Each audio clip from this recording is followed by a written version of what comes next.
नमस्कार। मैं वीके शास्त्री अपने चैनल के माध्यम से आप सभी दर्शकों का बहुत बहुत स्वागत करता हूं। ग्रहों के राजाधिराज भगवान भुवन भास्कर सूर्यदेव 16 दिसंबर को राशि परिवर्तन करके धनु राशि में गोचर कर चुके हैं और 14 जनवरी 2024 तक धनु राशि में ही गोचर करेंगे। इस बार का सूर्य का राशि परिवर्तन बहुत ही अद्भुत और विलक्षण प्रभाव लेकर आ रहा है, क्योंकि धनु राशि में गोचर करते हुए सूर्य देव देवगुरु बृहस्पति से त्रिकोण पर होंगे। साथ ही साथ सूर्य का गोचर गुरु की राशि में और गुरु का गोचर सूर्य के नक्षत्र कृत्तिका नक्षत्र में होगा। ऐसी स्थिति में सूर्य गुरु दोनों ही एक्टिवेट होंगे और अपना शुभ फल प्रदान करेंगे। इस गोचर की सबसे महत्वपूर्ण बात यह है कि 16 नवंबर से 16 दिसंबर के बीच जब सूर्य का गोचर मंगल की राशि वृश्चिक राशि में था, तो सूर्य पर शनि की दशम दृष्टि और राहु की नवम दृष्टि पड़ रही थी। इसलिए सूर्य और मंगल दोनों ही पीड़ित हुए और अपना शुभ फल नहीं दे पाए। लेकिन अब सूर्य राहु और शनि की दृष्टि के प्रभाव से मुक्त हो चुके हैं और अपना पूरा शुभ फल देने में सक्षम हैं। तो सूर्य के इस राशि परिवर्तन का मकर राशि के जातकों के जीवन पर क्या प्रभाव पड़ेगा, इसी का विश्लेषण करेंगे इस वीडियो में। ये विश्लेषण आपकी चंद्र राशि के आधार पर किया जा रहा है और वीडियो के अंत में मैं आपको सूर्य के उपाय भी बताऊंगा। तो ये है मकर राशि के जातकों की कुंडली। आपके लग्न के स्वामी हैं शनिदेव और शनिदेव का गोचर कुंडली के धन के भाव में है, राहु पराक्रम भाव में और देवगुरु चतुर्थ भाव में सुख के भाव में गोचर कर रहे हैं। और सूर्यदेव का गोचर कुंडली के 12वें भाव में धनु राशि में है। अब देखिए यहाँ पर सूर्यदेव से काउंट कीजिए तो 1 2 3 4 5 सूर्य से पंचम स्थान पर हैं देवगुरु और देवगुरु से नवम स्थान पर हैं सूर्य। तो सूर्य और देवगुरु दोनों ही एक दूसरे से त्रिकोण पर हैं, नवम पंचम का योग बन रहा है। तो गुरु और सूर्य दोनों ही एक्टिवेट होंगे और दोनों ही बहुत शुभ फल प्रदान करेंगे। दूसरी बात, देवगुरु का गोचर सूर्य के नक्षत्र कृत्तिका नक्षत्र में है और सूर्य का गोचर गुरु की राशि में है। और इस तरह से सूर्य और गुरु दोनों ही बहुत ही महत्वपूर्ण योग बना रहे हैं और इसका लाभ आपको इस गोचर काल में मिलेगा 16 दिसंबर के बाद। इसके पहले 16 नवंबर से 16 दिसंबर तक सूर्य का गोचर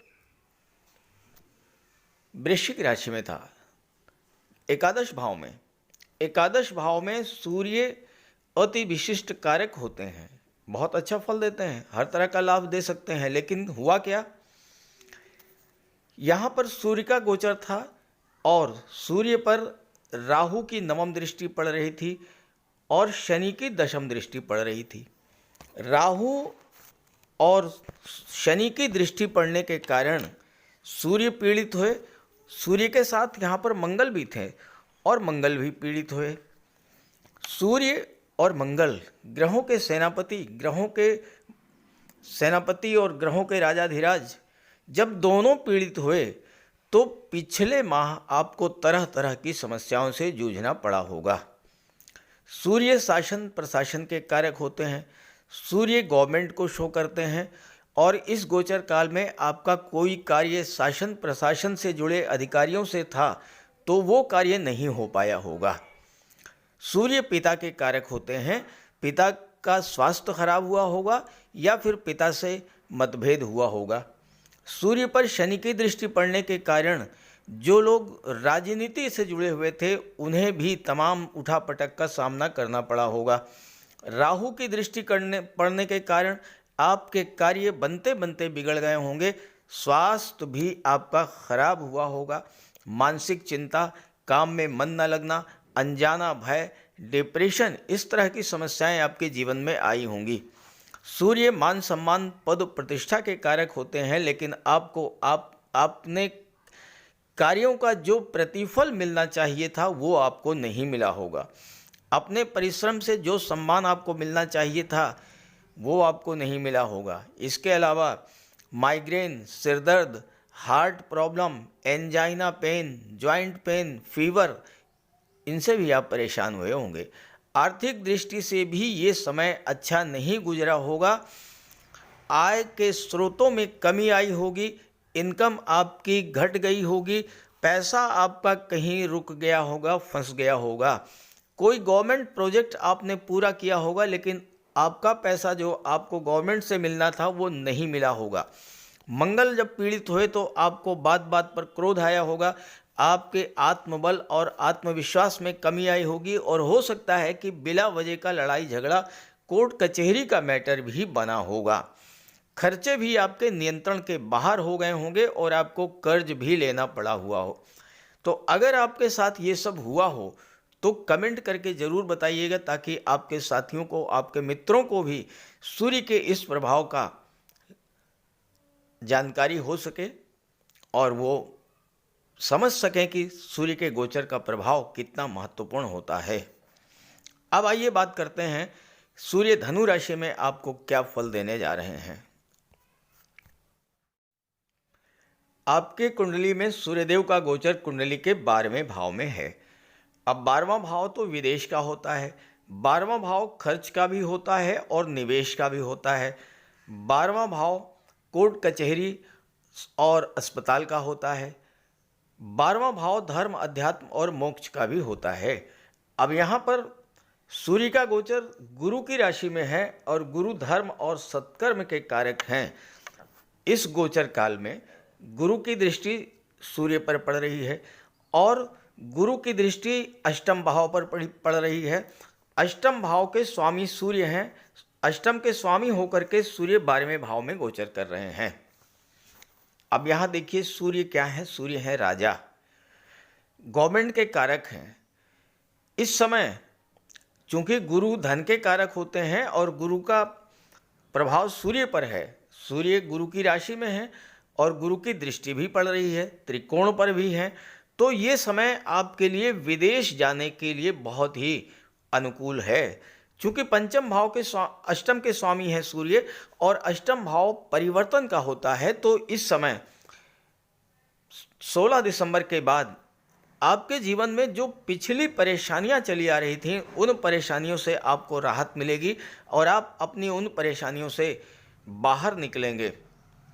गुरु की दृष्टि जब भी अष्टम भाव पर पड़ती है तो गुरु आपकी रक्षा करते हैं, गुरु आपको दैवी सपोर्ट दिलाते हैं, ईश्वरी कृपा की बरसात करते हैं और गुप्त धन की प्राप्ति होती है। क्योंकि अष्टम के स्वामी 12वें भाव में बैठे हैं, गुप्त धन की प्राप्ति होगी। ऐसा पैसा जो आपका पैसा डूबा हुआ था वो आपको मिलेगा। विदेश जाने का प्रबल योग बनेगा इस समय। और चूंकि गुरु चौथे भाव में बैठे हुए हैं, चौथा भाव भूमि भवन प्रॉपर्टी का होता है, सूर्य से संबंध बन रहा है, आपका विदेश में भूमि भवन प्रॉपर्टी खरीदने का भी बहुत बड़ा योग इस समय बन रहा है। सूर्य पिता के कारक होते हैं, आपके पिता की भी भाग्योन्नति इस समय होगी। चूंकि गुरु की राशि धनु राशि नवम राशि है और नवम भाव भाग्य का भाव होता है, गुरु भाग्य के कारक होते हैं, तो आपके पिता की भाग्योन्नति होगी, आपकी भी भाग्योन्नति होगी। और सबसे बड़ी बात यह है कि आपकी भाग्योन्नति विदेश जाकर के ही होगी। यानी इस समय 16 दिसंबर के बाद अगर आप मातृभूमि से दूर हट करके कोई कार्य व्यवसाय शुरू करते हैं किसी दूसरे शहर में, किसी दूसरे राज्य में, आपको इसका विशेष लाभ मिलेगा। सूर्य की दृष्टि छठे भाव पर पड़ेगी। छठा भाव नौकरी का होता है, छठा भाव कॉम्पिटिशन्स का होता है। छात्रों के लिए सूर्य का ये गोचर विशेष महत्व का है क्योंकि सूर्य सरकारी नौकरी के कारक होते हैं। मैंने पिछले वीडियोस में आपको बताया है कि जब भी सूर्य छठे भाव में या 12वें भाव में गोचर करते हैं, उस समय सरकारी नौकरी के लिए जो छात्र प्रयासरत हैं उनको विशेष सफलता का योग बनता है। और इस समय अगर आप किसी विदेशी कंपनी में, किसी मल्टीनेशनल कंपनी में कंप्यूटर कम्युनिकेशन या प्रशासन के क्षेत्र में जाना चाहते हैं, उच्च पदस्थ अधिकारी बनना चाहते हैं, तो ये समय आपके लिए बहुत अनुकूल है।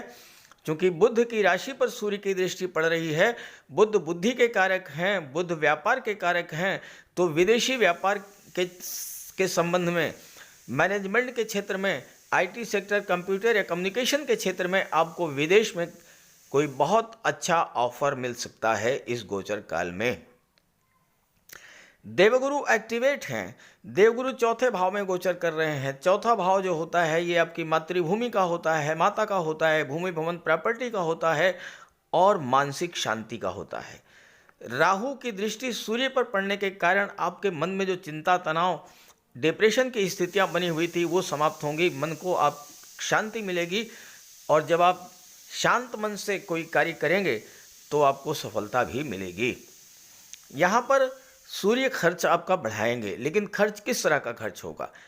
खर्च होगा निवेश के रूप में। आप धन का संचय करेंगे, धन का निवेश करेंगे। क्योंकि शनि भी इस समय बहुत अच्छी स्थिति में है, आपको शनि धन प्रदान करेंगे, धन का आपका निवेश होगा। दूसरी बात, आपका जो पैसा खर्च होगा वो उच्च शिक्षा पर होगा, विदेश जाने पर होगा, विदेशी व्यापार को बढ़ाने पर आपका खर्च होगा और अच्छे कार्यों में आपका धन खर्च होगा। अब एक महत्वपूर्ण बात आपको समझनी है कि 12वां भाव धर्म, अध्यात्म और मोक्ष का होता है। सूर्य अष्टम के स्वामी हैं।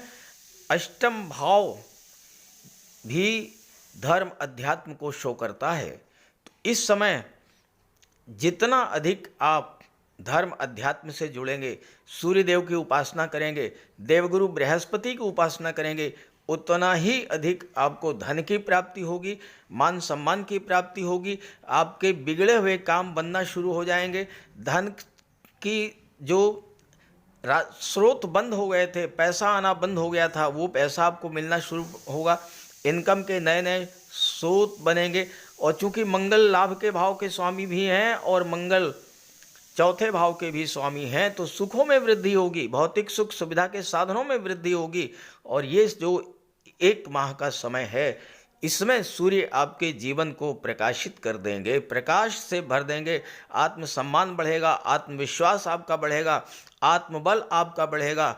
और अगर आप न्यायपालिका से जुड़े हैं या फिर आप अस्पताल से जुड़े हुए हैं, डॉक्टर हैं, नर्स हैं, कंपाउंडर हैं, या कोई आपका मेडिसिन से जुड़ा हुआ कार्य व्यवसाय है, तो ये समय आपके लिए बहुत अच्छा रहेगा। विदेश जा सकते हैं आप, क्योंकि अष्टम भाव जो है वो मेडिकल और सर्जरी को भी शो करता है, गेम्स और स्पोर्ट्स को भी शो करता है।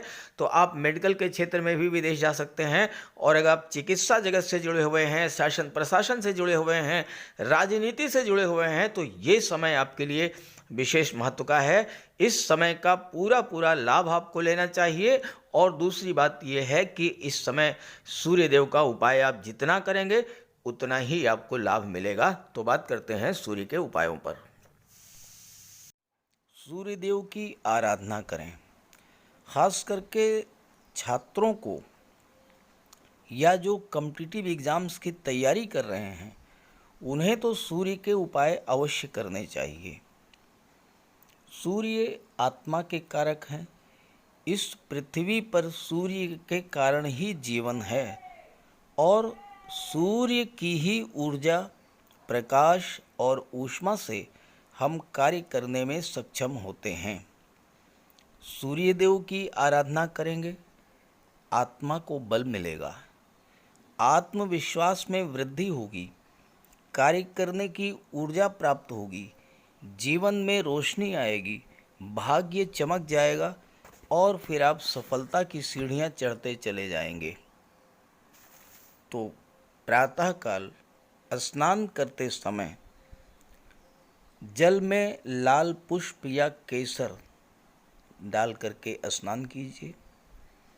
इसके बाद सूर्योदय से 1 घंटे के भीतर सूर्य देव को अर्घ्य दीजिए। तांबे के लोटे में जल, अक्षत, लाल पुष्प, रोली, लाल चंदन ये डाल करके सूर्य देव को अर्घ्य दीजिए। ध्यान रखें कि सूर्य देव को अर्घ्य 3 बार में देना है।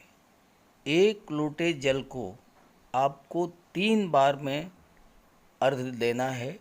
और साथ ही साथ इस बात का ध्यान रखना है कि जो जल है वो आपके पैरों पर ना गिरे। इसके बाद गायत्री मंत्र का जाप करें। आदित्य हृदय स्तोत्र का पाठ करें। छात्रों को तो सूर्य का ये उपाय नियमित रूप से करना चाहिए, क्योंकि सूर्य ही सरकारी नौकरी के कारक हैं और आज के युग में हर छात्र का सपना होता है कि वो आईएएस बने, आईपीएस बने या शासन प्रशासन में उच्च पदस्थ अधिकारी बने, और सूर्य इन सब के कारक होते हैं। सूर्य पिता के कारक हैं। पिता का सम्मान कीजिए, उनकी सेवा कीजिए, उनके मार्गदर्शन में आगे बढ़िए। यदि किसी तरह का कोई विवाद भी है तो उसे भुला दीजिए और उन्हें किसी तरह का कष्ट तो बिल्कुल न दें। इससे सूर्यदेव को बल मिलेगा। सूर्यदेव को बल प्राप्त हो, इसके लिए रविवार को नमक का सेवन न करें। दलिया, दूध, दही, गुड़, गेहूं की रोटी, इन सब का प्रयोग करें। रविवार के दिन सूर्यदेव को अर्घ्य देने के बाद एक तांबे की अंगूठी या तांबे का छल्ला ये धारण करें और जितनी आपकी क्षमता या सामर्थ्य हो यथाशक्ति लाल वस्त्र, गुड़, गेहूं, मसूर की दाल या तांबे का दान करें। गौ माता की सेवा करें, उन्हें रोटी दें, चींटियों को चीनी दें, मछलियों को आटे की गोली खिलाएं। ध्यान रखें कि जो भी उपाय करें यो पूरे मन से करें। उपाय करते समय सूर्यदेव का ध्यान करें और साथ ही साथ अहंकार और क्रोध इनसे दूर रहें। आप ये उपाय करके देखिए, जीवन में इतना बड़ा परिवर्तन आएगा कि आप कल्पना नहीं कर सकते।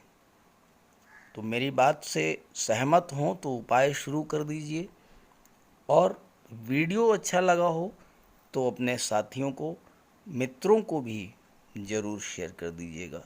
नमस्कार।